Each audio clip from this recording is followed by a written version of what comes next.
Morning? Morning? Testing? Good? All right. Good morning, everyone. Welcome back. Ready for part two? I was hoping the crowd would thin a little bit, but you're all back, so, I'll try again. Okay. So we started yesterday with just a broad overview of the Synoptic Gospels in John, really just to get us ready for a deeper dive into John. I'll leave this up here, which I've put up yesterday and I rewrote it today, just as a reminder of where things are on the map. And we'll refer to it, maybe we'll fill in a few things as we go forward, but we will dive into John himself. If you have questions, of course, feel free to raise your hands. I tend to just kind of go on autopilot, kind of like a geyser, and I just, I think I've compared it to Saving Private Ryan in the past, that opening scene where you're just shooting, right? That's how I teach sometimes. But if you're dying and you've got to have a question, just raise your hand. I will stop, or maybe leave some time at the very end. So let's dive into it. So we're going to do John's Gospel, and the subtitle is Christ as Passover Lamb. Christ as Passover Lamb. Now, any of the Gospels that we cover, can be reduced to a theme, right? Whether it's Son of God, Son of Man, prophet like Moses, Son of David. You find all of these pretty much in all four of the Gospels, but in different ways. Some magnify one theme while kind of reducing the other, and vice versa, right? But the Passover lamb is John's distinctive contribution, okay? Although we in the Christian tradition will refer to Jesus as the Lamb of God, right? Lamb of God who does what? Take away the sins of the world, right? And so we take for granted that that's how he is to be understood. And if you were that person on a deserted island, you'd say, no problem, of course, right? That's all I've ever read. That designation, however, is found only in John's Gospel. Matthew, Mark, and Luke never refer to Jesus as the Passover Lamb. Certainly doesn't say Passover Lamb who takes away the sins of the world, right? That is John alone. You'll find a lamb imagery in the book of Revelation, right, which is also tied to the Johannine tradition, right? That lamb that's before the throne. But Lamb of God is John's contribution. And not only is the Lamb of God John's contribution to his understanding or our understanding of Christ, but he even punctuates the narrative with events that accord and further this idea of Christ as a Passover lamb, right? And it's really remarkable, again, how he pulls it off, because if you're not paying attention, you would just assume it's everywhere all the time. You've always known it, and why would you think otherwise? But it's not in the Synoptic Gospel. So that's why we're going to focus on Paschal Lamb. We could focus on any number of things, right? But this is one of them, probably a prevalent one. Paschal, of course, comes from the Greek word Paschal, which means to suffer, and refers to the sufferings of Christ. So that's why they call him a Paschal Lamb or a Passover Lamb. Johannine distinctiveness. So we've already kind of looked at ways in which John is set apart from the others, and we're going to do that a lot more. But ever since the beginning of the Christian tradition and the circulation of John, Christians have known it was a little different. They've observed it as a little different, and they found different ways to speak about it. And it's kind of poetic, right? But here are some of the quotes that you'll find in history. This one is from Clement of Alexandria, an early church father. He was a teacher of Origen, a great Greek exegete. This is what he writes about John. John, noticing that the physical things had been set forth in the other Gospels, wrote a spiritual gospel, right? And probably by physical and spiritual, he just means kind of this dichotomy that you have. You've got maybe these interesting historical details and observations that are kind of mundane and earthy, but John, he just kind of floats, right? He just has these statements where he's out there, and it seems rather spiritual, right? So physical versus spiritual was one of the ways in which an early church father described John's gospel. Another, this one by Origen, who was Clement of Alexandria's student, very prolific early Christian writer. The Gospels are the first fruits of Scripture, which is really interesting because he's taken into account the corpus of Scripture, all of it, as God's Word, but the Gospels are the first fruits of the Scriptures, and he does one better. John is the first fruits of the Gospels. Again, it's really interesting. So the Gospels are contributing something that is special, important. It's kind of like the climax of the whole story for Origen. This is where we've been heading to all along. Here we are at this point, and then John takes it further, right? And I like that idea because you can kind of see that in the way John retells the stories. Oftentimes, John will retell the same stories that are in Matthew, Mark, and Luke, but he takes it in a completely different direction, a deeper, spiritual, more reflective direction. One of the examples we're going to look at regarding this is the feeding of the 5,000. Everybody remembers the feeding of the 5,000, right? You've got the fish and the loaves, 12 baskets get collected and all that. All the Gospels tell that story. John tells that story too. But it becomes kind of a springboard for Jesus as the bread of life and the guy who gets manna from heaven. I mean, so same story, miracle of the 5,000 being fed, but then it goes into questions of identity, of Jesus himself. Like he goes there. He takes it to where your attention ought to be. Yes, you've been fed. Yes, you have had your needs met. Yes, this is a miracle. Certainly proves something about him, but ultimately, it is about him as the bread of life, which will fold over into all of this other Passover imagery which we're going to encounter. So I like that idea. You got the first fruits of the Scriptures and then the first fruits of the Gospels, John.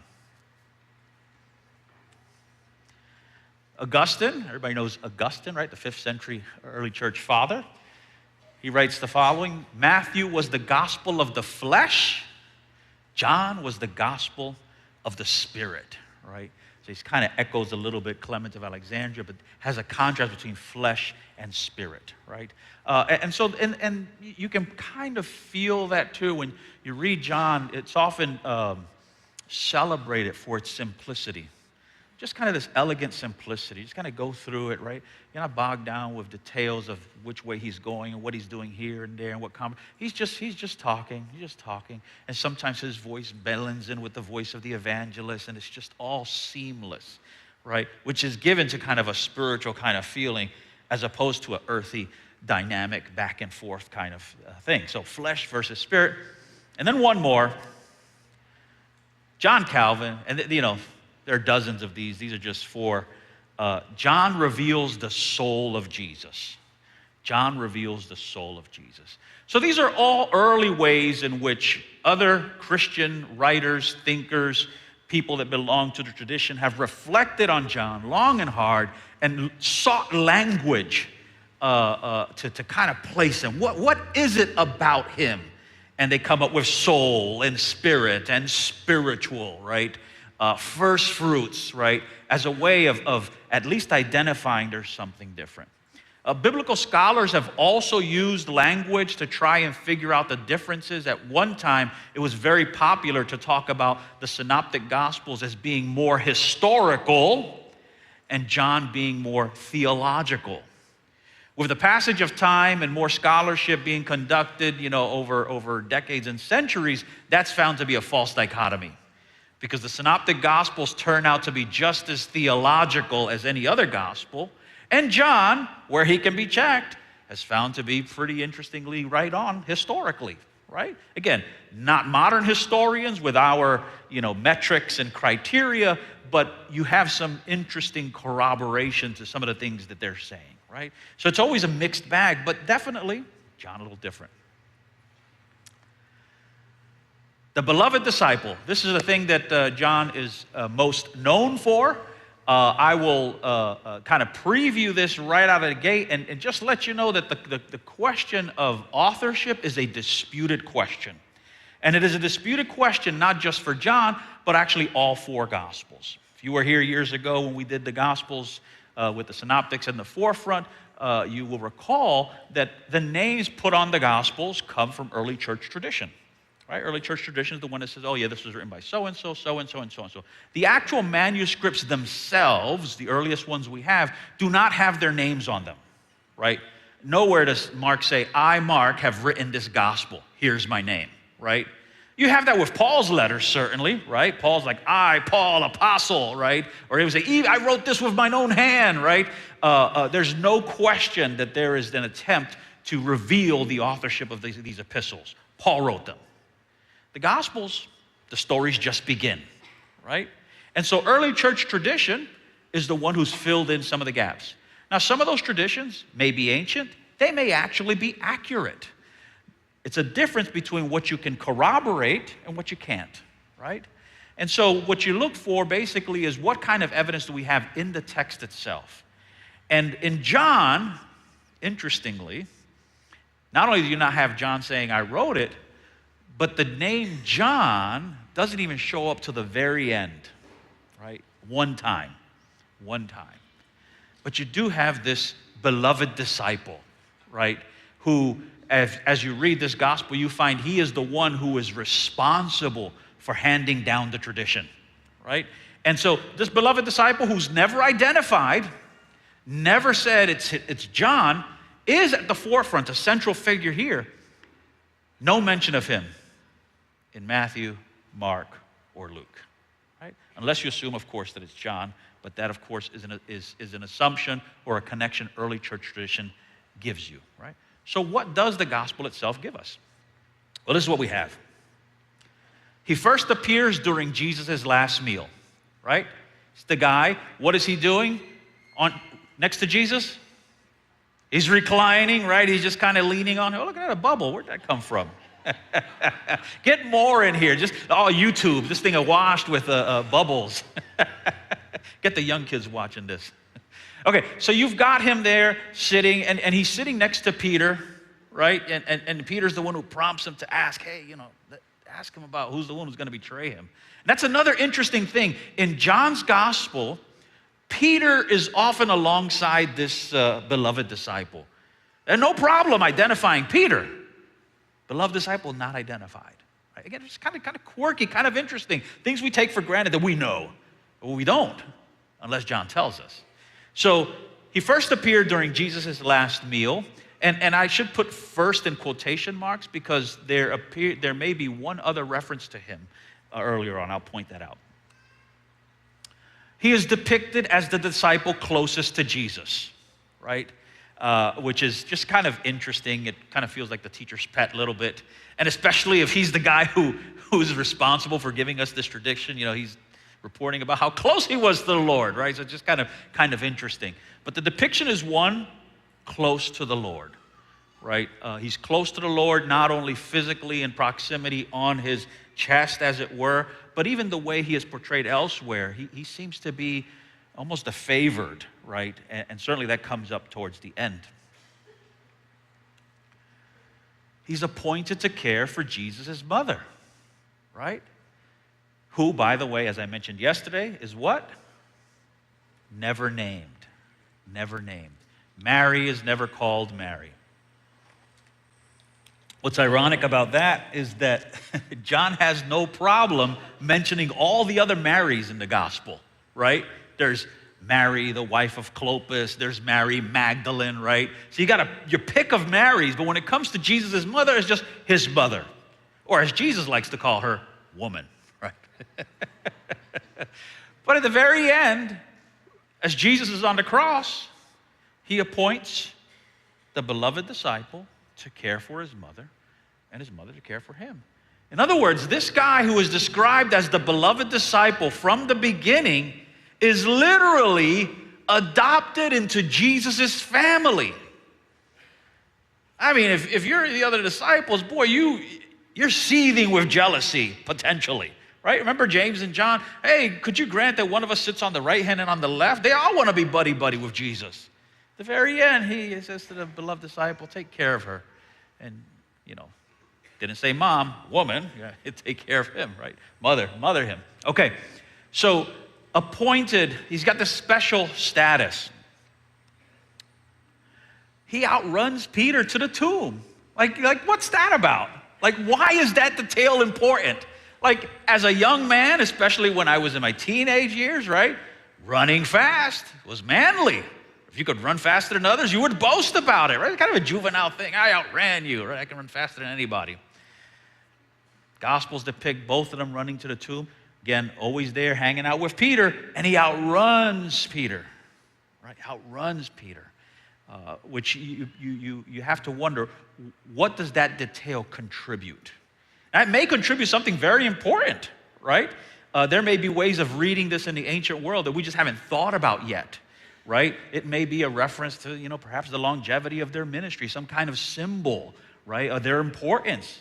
What is important is that when John gets there first, or John, I slipped and said John, I should be saying the beloved disciple. When the beloved disciple gets there first, even I slip up, right? He gets there, he immediately believed, right? So that's kind of the point. Outran him, believed, right? Which is the point of this entire gospel. Everything that is done here is so that you might believe. That's what we're told at the very end of it. And the beloved disciple is an example of this. He may have already been dead when this gospel was finalized, right? We do know that the Gospels went through various traditions, various layers. There were editorial things that happened, right? And there's a reference to him. You may recall Peter, again, near the beloved disciple and asking about, hey, is this guy going to be alive, till you come back? Because they had heard that he might be, but it wasn't true. And Jesus kind of responds, smart alecky. If I want him to be living till I come back, what is that to you? Right? So always kind of get the knucklehead response, right? And then the gospel clarifies, that it's not that he was going to live forever, but that's what people thought, and it's not true. They're kind of hinting, and possibly because he had died. And so somebody might have been asking, wasn't he supposed to be around till Jesus came back? And so this serves almost as a corrective to the record, right? That the beloved disciple was not going to be around till the second coming, right? And this is an important thing to observe in the gospel materials, and we're not used to reading them this way, because again, we kind of read them as a newspaper, just the facts, man, what really happened, etc. These gospels were written over, a stretch, and they reflect not only the time of Jesus, but the subsequent period in which they are being written. And as such, they often respond to questions that are contemporaneous with the time of its writing, which is later than the days of Jesus. So you have this interesting mix. The closest thing that I can tell you in terms of if you want to visualize it, if you ever go to a museum and you see a depiction of the crucifixion of Christ, right? And you have the soldiers there by the cross, and it's a painting from the Middle Ages, right? How are the soldiers dressed? Swords, helmets, shields, but there's a particular... Like people from the Middle Ages, they're knights, right? They're knights, right? And you see them with their helmets and their armor and all that, right? And so that's a Middle Age depiction. It's the same event. It's the crucifixion, it's Jesus, it's the soldiers, it's everything. But in the Middle Ages, they're not making a distinction between their particular period and the earlier period. So they depict it in what would be their artistic language. The gospel writers do the same thing. They will allude to things here and there that you're like, was that occurring in the first century? Earlier? Is that a detail from later? Right? You can spot this sometimes when you watch a movie and it's supposed to be a historical timepiece, and somebody slips and they have a detail in there. Well, that wouldn't have happened back in the 1920s, right? And so one example would be Jesus when he is talking about Peter and how the gates of hell will not prevail against the church, right? He uses the word church. The word church, ecclesia, was not used as an institution while the disciples were around with Christ. It was afterwards that they were called a church. Yet the language of church comes up in that gospel. So there's later language showing up in an earlier narrative. And this is just one of the things that you observe as you go through reading it. You think about it, you ask yourself, when John talks about the Holy Spirit bringing to remembrance, right, things, there's this clear implication that there's input from the later community into the story of Jesus. So the Gospels are a lot more complex than we give them credit for, right? Okay, so he may have already been dead. He's responsible for passing on the Johannine tradition to foster belief, right? I mean, he is the guy who was identified. I am the guy who wrote these things down. Wrote these things down does not necessarily mean that he is the author in the sense of an author who just kind of puts it all together. He may have been a scribe who copies the tradition or gathers the tradition. There may have been a combination of things, right? But that's the language that you have towards the end of here. He's the one responsible for packaging this, putting this together. May have been the writer or may have simply been the one who passed on the traditions. We do know that gospel traditions circulated before the Gospels, as we know them, were written, right? All you got to do is think back to Luke, right? When he writes his gospel, the first thing he tells you is, insofar as others have taken it upon themselves to write a gospel, I thought I'd do it myself, right? And he actually says, I'll put together a more accurate account, which is interesting language, right? As my daughter would say, that sounds like shade, right? If you say, I'm going to do a more accurate account or orderly account, right? And so what it appears to reflect on the face of it, other versions are circulating, there's a different way to imagine this material. And I'm going to present it in a different way, right? Suspicion is that the gospel that he's thinking about, at least one of them, is Mark's gospel. Because Mark's gospel, just about all of it, is recast in both Matthew and in Luke and moves in different directions. So accurate or orderly doesn't necessarily mean I'm going to correct all the things that should not be written in a way that I don't like, as much as kind of highlighting different themes, different interests. We do see Luke improving Mark's grammar. Matthew improves Mark's grammar and style. They select different words. Sometimes they shorten a paragraph, other times they lengthen a paragraph, right? And so you see kind of this editorial process at work. Well, it's no surprise that the beloved disciple may have had his hands on traditions that he was going to shape, right, and give us this gospel that we have. This is, again, what the Gospels tell us. This is what the verses display. Could he have been a disciple of John the Baptist? It's an interesting question. Frankly, I myself had not even considered it, not even thought about it until I had to read it, right? It's interesting the things you learn when you have to teach, right? It's like, what am I going to do? Oh, I'll learn a few things. Well, this was one of them. I had just never thought about it. Maybe if I heard it, I forgot it. I've forgotten more than I've learned at this stage of my life. So there's an unnamed individual with Andrew, right? When Andrew spots Jesus and he hears him, right? He heard him talking, and he was a disciple of John the Baptist in John's narrative. He and an unnamed disciple decide to follow him, right? Now, we know it's not Peter. Why? Because after this, he goes and he tells Peter, right? Hey, we found a disciple. But there's an unnamed disciple. So this, remember I told you there was the reference to the unnamed disciple, the beloved disciple in the Last Supper, right? Reclining with Jesus, that might be the first mention. I should put that in quotation marks. That's because this particular verse has an unnamed disciple, right? And so you wonder about that. But that would be very interesting if in fact this unnamed disciple is not only unnamed, which is interesting enough, but that he came from John's camp, right? Again, really, really fascinating. The deeper you dig in this material, the more questions you will have. That's a good thing. That's not a bad thing. That's the journey, right? It's kind of like going on a hike, right? If you know the hike and you know the way, it's not as interesting as when you're discovering it and you're finding little nooks and crannies and different things and interesting things. You're learning, you're growing, right? Your knowledge is expanding, right? That's how questions work when it comes to this material. We come from a culture that believes that you have to have a lock on it, and you have to know it, and you have to have all your answers in place and in a suitcase and ready for the kingdom of heaven, right? That's not quite how they work. Certainly that's not how faith works. The more questions you have, the greater the faith that's required. And I think in the Gospels, that's actually a good thing, right? Okay, so there's that unnamed individual with Andrew.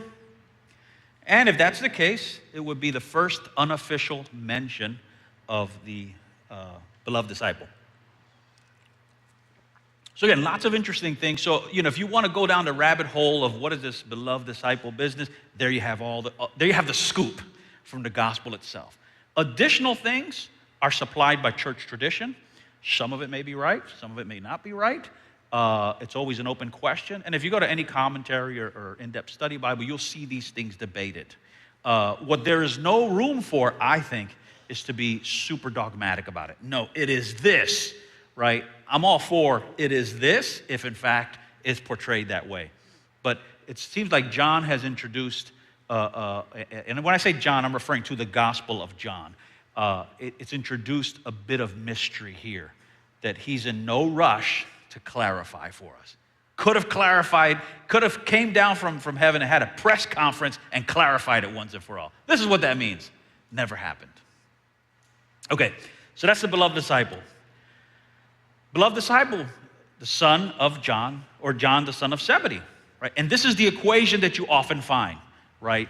That beloved disciple was John the son of Zebedee. So where does that come from, right? If the fourth gospel doesn't quite make that connection, where does it first occur? Well, believe it or not, the first occurrence is in a Gnostic gospel.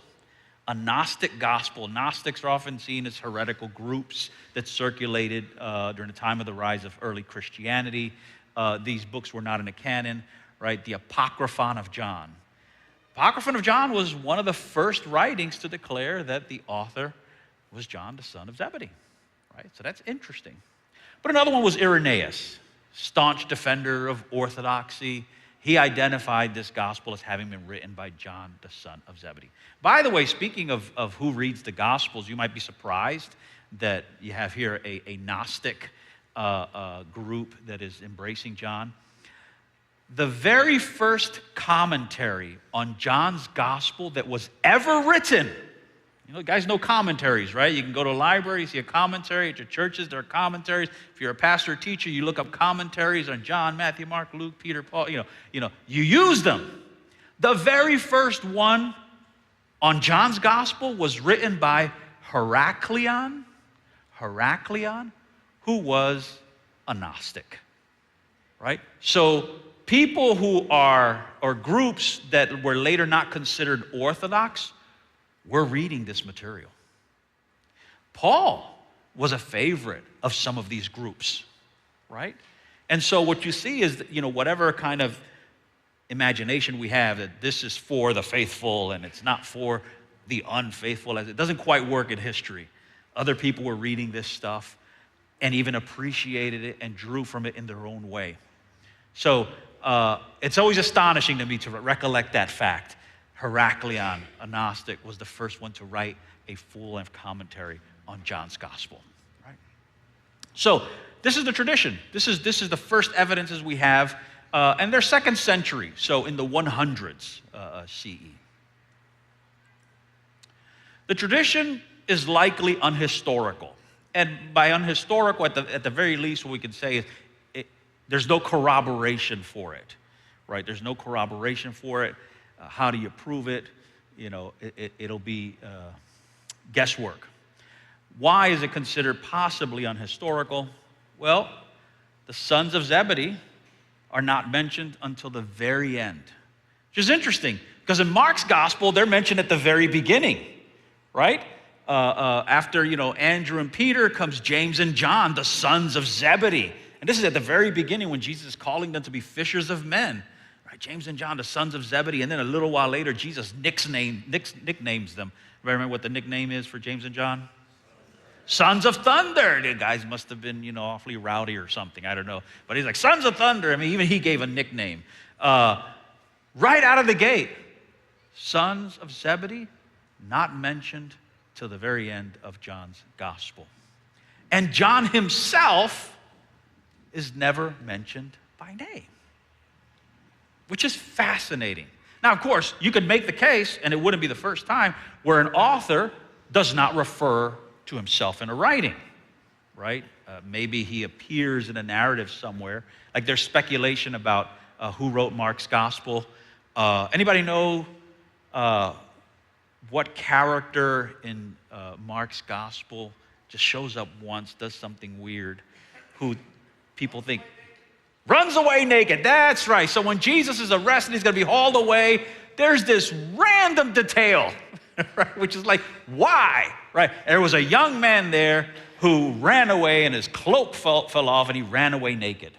Like that should have been on the cutting room floor of the editing of the book, right? It's like, what does that help us to understand, right? I mean, other than to say the guy was panicked and frightened so much so that he ran away naked, well, some have kind of hypothesized that that's the author saying, I was there, right? I was that young man. So my testimony is true. But of course, it's never spelled out for us, right?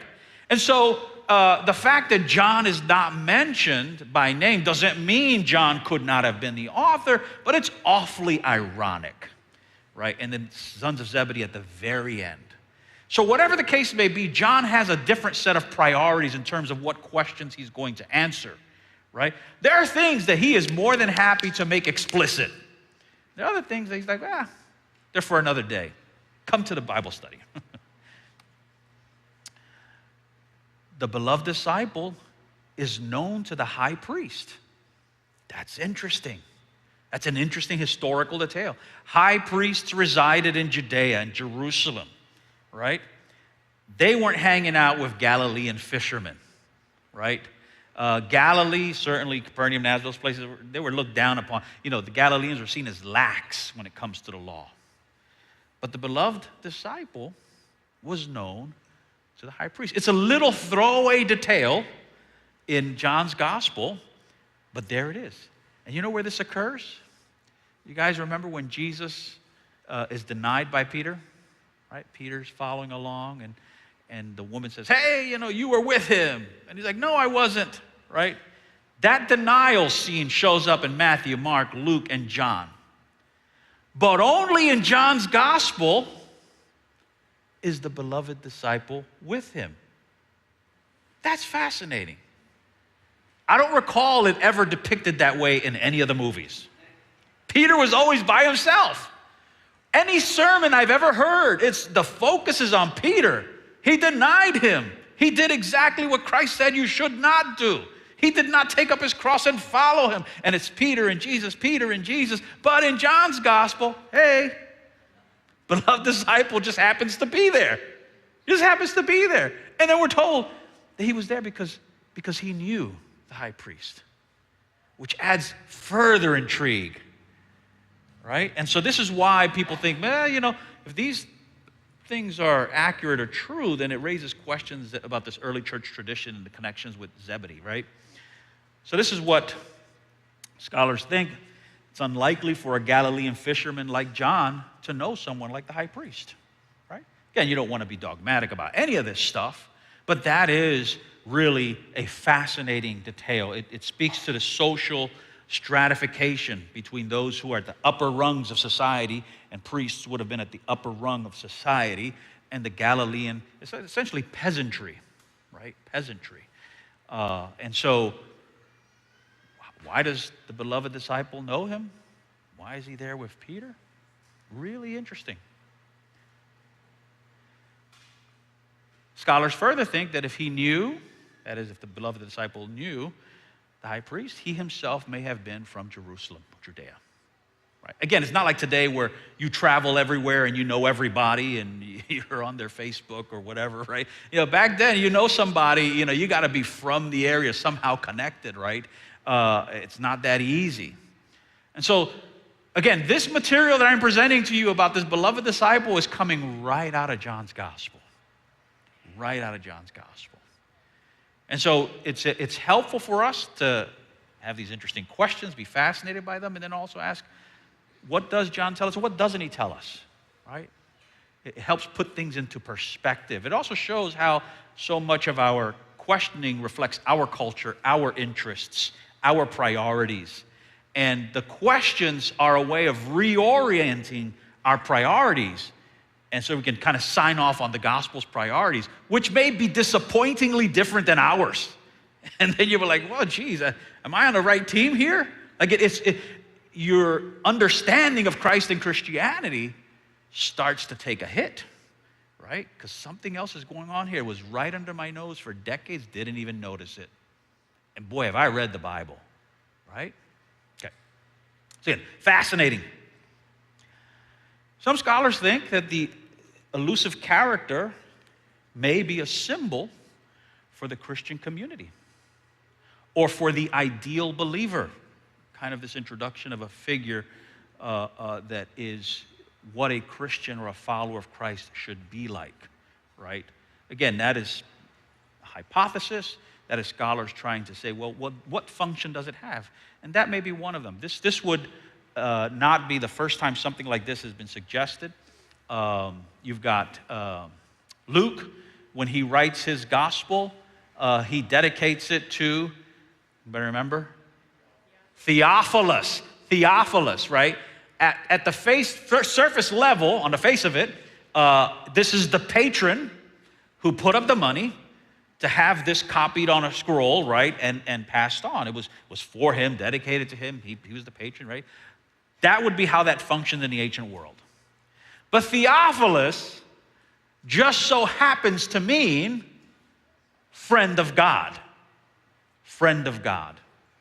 And so it is likely, it's also possible, that it is a way of referring to the church.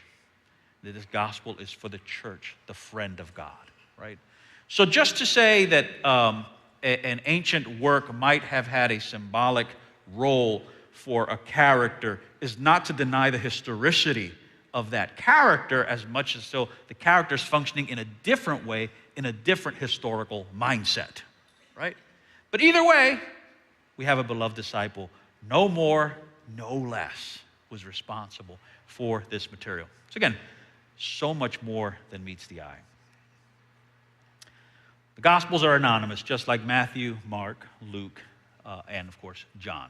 So John's not the only one, the other ones are as well. You've got early traditions that anchor just about all of them with the names that they are associated with. And there is some interesting connections you can also find, and you can kind of make the case for some of them. Like one of my favorite is that Mark, of course, Mark was not an apostle, right? Always raises the question, well, how'd he get in there? He's not an apostle, right? Well, according to tradition, Mark hung out with whom? Peter, that's right. And he is described as either an interpreter or translator of Peter's messages, right? The Greek word means both things, right? And so that's an interesting hypothesis. And the question is, well, is Peter an important person in Mark's gospel, right? And the fascinating thing, and this is something that you want to observe just about in any book, is where people are placed, like how things are structured, matters, right? And when it comes to the question of Peter, what's fascinating about him in the Gospel of Mark is that he is the first disciple to be called, right, in Mark's gospel. The first one, right out of the gate, right? So he's there, number one. He also is right in the middle of the gospel. And of course, he's all over the place, but the most strategic place is right beginning. In the middle, when Jesus says, "Whom do men say that I am?" Right? People, I know, right? And he says it. He gets a pat on the back from Jesus for saying the right thing. Yeah, you're the Christ, the Son of God, etc., until he ruins it, right? Jesus talks about his death, and Peter's like, "Oh no, may it never be." And Jesus, "Get thee behind me, Satan," right? He's kind of up and down in half a second, right? Pivotal moment. That moment there in Mark's gospel marks a shift in chapter 8 from Jesus doing signs and wonders and having this miraculous ministry to now, all of a sudden, there's this pall of darkness and he's heading towards his death. It's a hinge moment. So he's there at the beginning, he's there at the hinge, and at the very end of the gospel, if you'll recall, Mark's gospel does not give us a resurrection scene after chapter 16, verse 8. It certainly has Jesus, there's an empty tomb, and there's a man that says he's gone ahead to Galilee, right? The last thing that man says is, tell the others and tell Peter. The last disciple mentioned is Peter in Mark's gospel. First one to get called, last one mentioned, right in the middle of a hinge moment. So Peter plays a central role, interestingly, in this gospel. And so, to me, that's the closest thing you can get to a tradition that is aligned somehow with Peter. Peter plays a role, and whether that means that John, Mark, and Peter were hanging out together according to tradition, extra material, right? But so I don't want to leave you with the sense that church tradition is just unreliable. You just have to be aware that it is not necessarily historical corroboration. They may have good reasons, and their reasons for making these connections may not be the reasons we have. Like our reasons might be, we just want to know that that's how it happened. Their reasons may be something like, we need to demonstrate or, show that there is an apostolic connection to these works, right? And so these things kind of surface. The date range. The date range for the Gospel of John, you'll see a wide range here. I include this wide range, again, just to kind of clue you in to what we have in terms of data that we can kind of corroborate. A lot of this, again, is debated material, right? So you've got 70, of course, which is the period where the temple is destroyed, and 130, which seems rather late, is because the earliest reference to John's Gospel comes from just after that period. So it's kind of a bookend, if you want to think about it that way. It's a bookend. To say that John was written 70 does not mean that the material is from 70, because these traditions have a long history, a lot of it oral, circulating, right, until it's finally fixed in writing. So here's the data. Just put on your scholar hat for just a few minutes and just endure it, right, till we get to the more spiritual aspects. So 70 CE is the earliest date. There's an allusion to the temple's destruction, right? An allusion to the temple's destruction. Now, a prophet speaking about the destruction of the temple is nothing new. You get it throughout the Old Testament. There's no reason to believe that Jesus would not have spoken about the destruction of the temple. Every good prophet should, I would think, right? But the fact that when this gospel was written, the temple had already been destroyed gives it a specific resonance. It reads differently, right?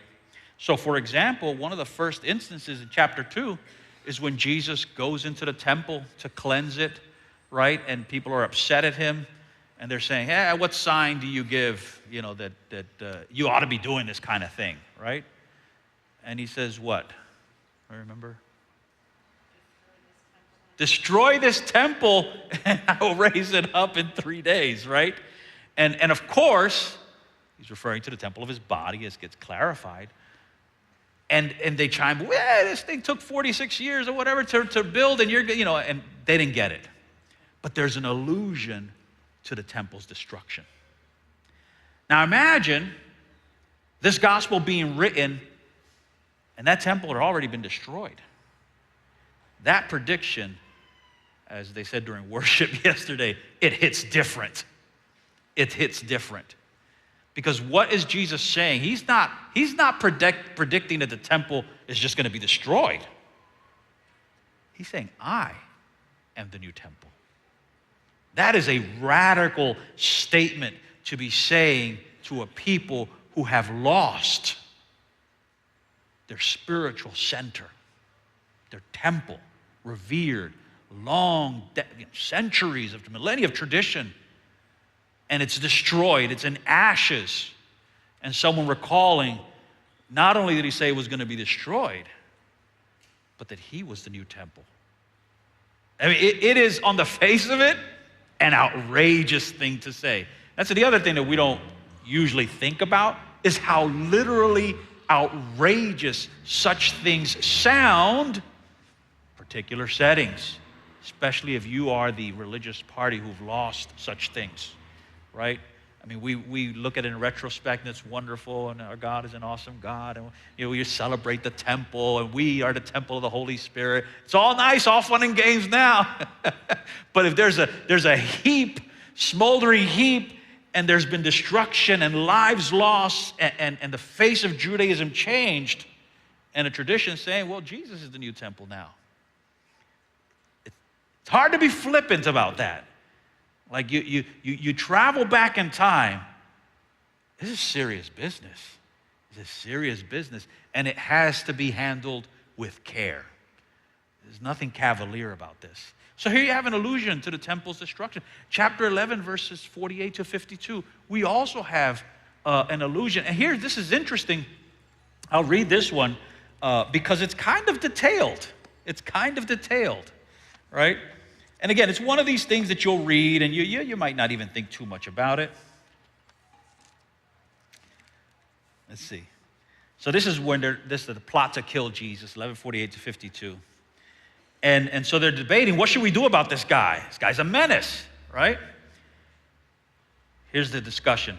If we let him go on like this, I lost my spot. If we let him go on, everyone will believe in him, and the Romans will come and destroy both our holy place and our nation. That's exactly what happened. The holy place and the nation was later destroyed. So that allusion, again, kind of rings different. But one of them, Caiaphas, who was high priest that year, said to them, you know nothing at all. You do not understand that it is better for you to have one man die for the people than to have the whole nation destroyed? He did not say this on his own, but being high priest that year, he prophesied that Jesus was about to die for the nation. And not for the nation only, but to gather into one the dispersed children of God. So from that day on, they planned his death. Now, he's not thinking Jesus' death as a positive thing, like in Jesus' mind and what his plan is. No, it's a positive thing for us, right? We'll get rid of him. Made that prophecy, right? And we'll avoid all of this. And of course, yeah, you guys did do that. But the fate somehow was not quite avoided. It would happen decades later. So you have these two allusions to temple's destruction, coming in and destroying the nation, which again, read differently if you're writing it after the fact, right? There's a different way of reflecting on such things. Mid-2nd century, and again, this is why is this date given? Because Justin Martyr, one of the early church fathers, quotes John's gospel. Earliest quote, 150s, 160. So again, that's the date range. Factors in dating, relationship to the synoptic gospels. Is there a relationship of dependence, right? Is John depending on the synoptic gospels for his material? We know Matthew and Luke were, just by analysis. Did John do the same thing? If he did, he had to have come after, right? So again, that starts weighing into how scholars predict or at least figure out the date. Development of its high Christology. I mean, it's undeniable that John's Christology is very elevated, right? It's eloquent, it's a romantic. Again, the Word became flesh and dwelt among us, and Word was God. I mean, there's an explicit affirmation of Jesus' deity that you don't quite have in the other Gospels. It's hinted at, it's alluded to, you see peaks of it, right? But in John's Gospel, he's just out there, right? I and the Father are one. Or simply, I am. That's a very high Christology. And the assumption is that such thinking takes time to develop with reflection. So this is why scholars think, well, maybe it was a later gospel. And then there's a reference to expulsion from the synagogues. You may recall the blind man that was healed, right? Jesus made the mud and healed his eyes. What happens? They put them out of the synagogue, the Pharisees, right? Because he had followed Christ. So there are references to expulsions from the synagogue in John's gospel, and scholars wonder whether that particular reaction reflects a later period when Christians may have been being expelled from synagogues, Jewish Christians, right? Because early on in first century Judaism, believing in a Messiah, having different groups, was kind of part of the game, right? You had different factions, just like you have Pharisees, Sadducees, scribes, etc. And so there's a question, how likely was it that people were being expelled from a synagogue? It's quite possible, right? But it also may reflect a later period. So again, these are all the things, and note that they're coming right out of the gospel, right? Where scholars are looking at this and say, how do we piece this together? Because we do know that every gospel reflects the period of the narrative and then the period of the early church in which it was written, right? And so where does it fall, right? And that's kind of an open question. But it does highlight certainly the animosity that would continue to grow between Jewish Christian groups and Jewish groups, period, right? P52, if you're wondering what this is, sounds like a formula, right? P52 refers to a manuscript, a little fragment of a papyrus manuscript that contains words from John. It literally is a fragment. I mean, look at it. It only has chapter 18, verses 31 to 33, and 37 to 38. 5 verses. This is actually the earliest manuscript we have of John's gospel. And it's from 130 to 160. 130 to 160. We have no original manuscripts, by the way. No original Greek manuscripts of any New Testament writing. This one, the earliest of John, is from the 2nd century, right? So it's prized. Just a few words, but it's prized. If in fact it's 2nd century and this gospel was found in Egypt, if John's gospel was written in Asia Minor, modern day Turkey, time is necessary for that gospel to travel, right? From Turkey all the way to Egypt, right? It has to be spread, it has to be shared. And so this is how they deduce, if the gospel was found in the 2nd century in Egypt, that probably means that in the late first century, it was already in circulation in Turkey or Asia Minor, right? And this, of course, is where John's gospel is traditionally placed, particularly Ephesus, right? So again, what's the point of all this? The point of all this is to show you how people narrow down, particular scholars, the dating of the manuscript, questions of authorship of the manuscript.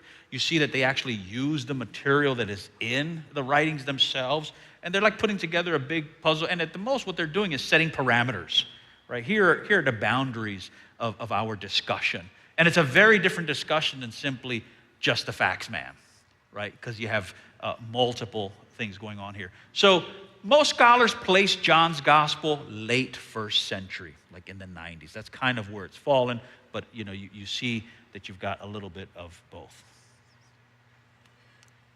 Knowledge of first century Judaism and Jerusalem, okay? This is another thing that we take for granted. We say, of course, John knows Jerusalem and he knows Judaism, right? But when you're looking at how, in fact, the people are being spoken about, the Christian movement is being spoken about, you're doing it with a certain base of knowledge, right?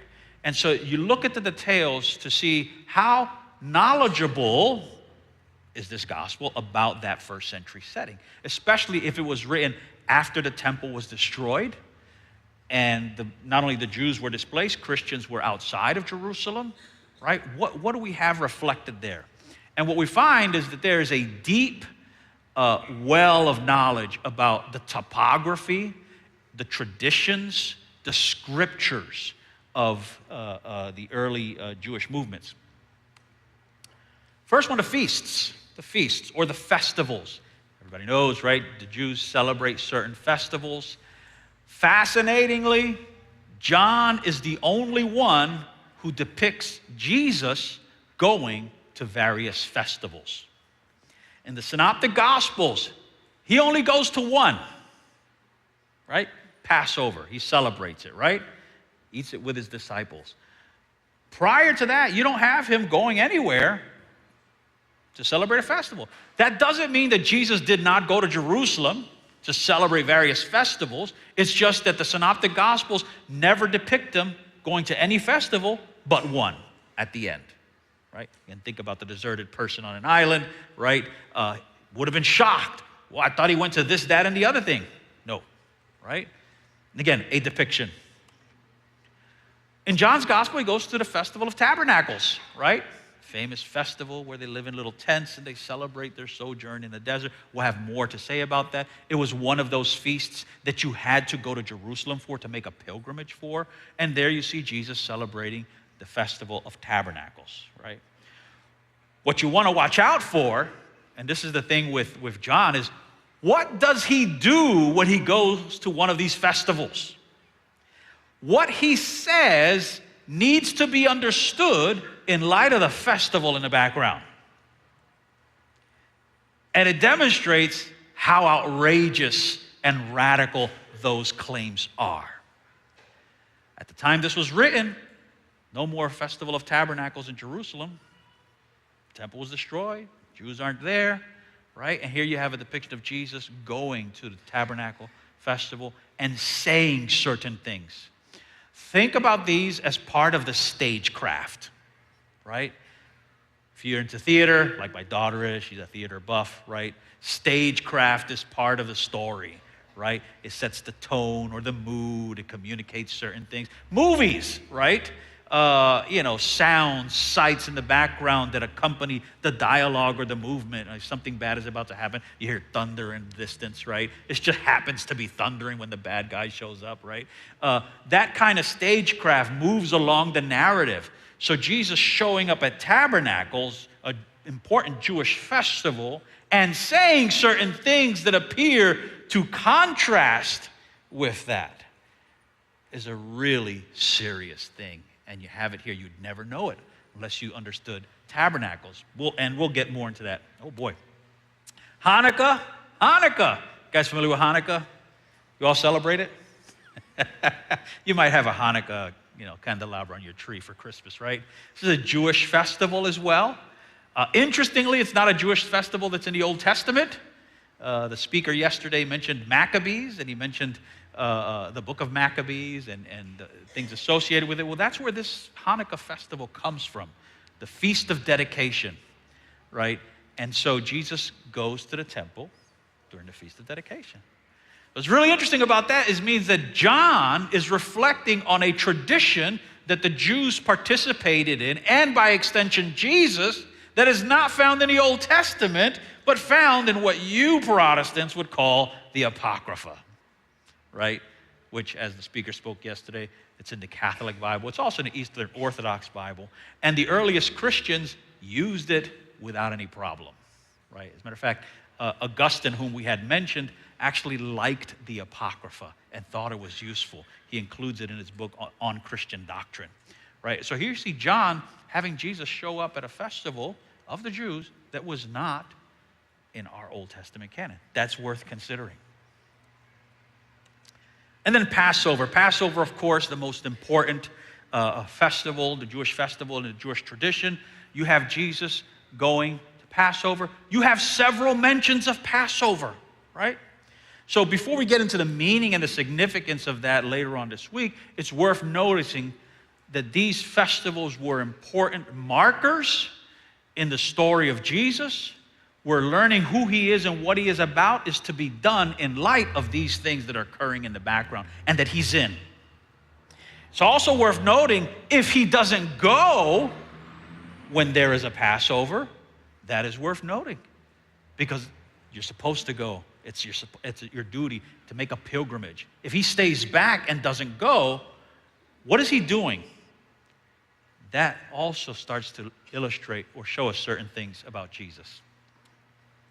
The Sabbaths, you've got records of the Sabbath. Incidentally, every Sabbath that is mentioned here is only mentioned because Jesus just so happened to have healed on the Sabbath.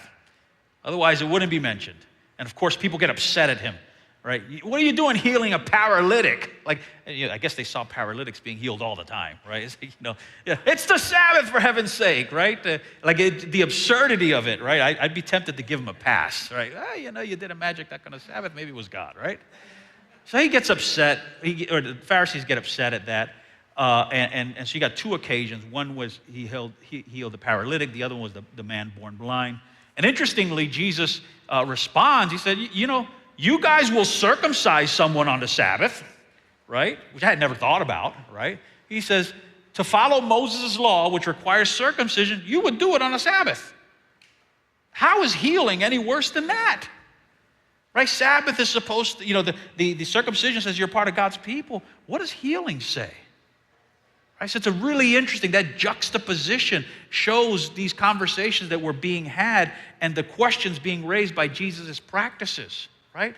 Again, there's a lot going on there in terms of what do these traditions mean, especially now in a world where the holy places and everything associated with it are no longer around. And you've got these sayings of Jesus out there. What do they mean? I'm going to try and tie it up here. Purity rituals. Maybe I'll end with this one. Purity rituals. You have a reference to purity rituals. Again, you have to have insider knowledge of Judaism, right, to talk about these. So, for example, when Jesus turns the water into wine, right, and they have the 6 jars there, right, and they are empty. They're empty. Why? Because they probably were used for purity rituals, washing up, right, before a feast. Right, and that's why they're empty. So you have that little detail there, right?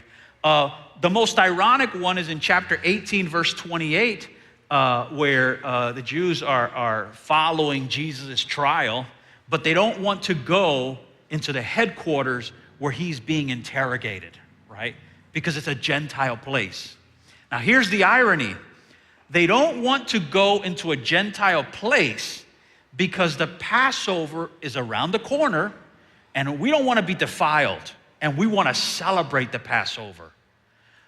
What they're actually doing in this story is preparing the Passover lamb for death.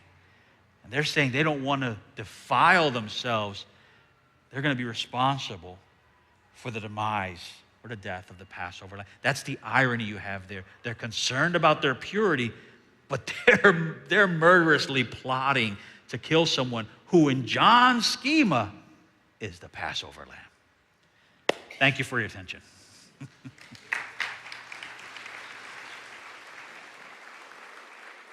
Hang back if you have questions.